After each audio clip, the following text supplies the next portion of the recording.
অভিনন্দন এবং শুভেচ্ছা।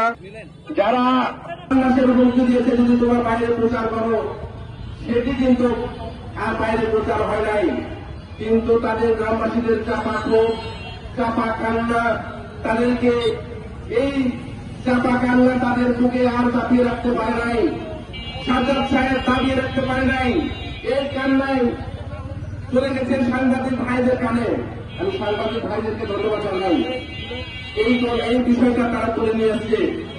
তখনই আমরা জানতে পারলাম যে আসলে তাকে উচ্ছেদের তারা বিভিন্নভাবে ষড়যন্ত্র করতেছে। কিন্তু আমরা মনে করি এই যে তারা উদ্যোগ নিয়েছে এবং তাদের বাংলাদেশের হুমকি দিচ্ছে, এটা আমরা কখনোই হতে দিব না।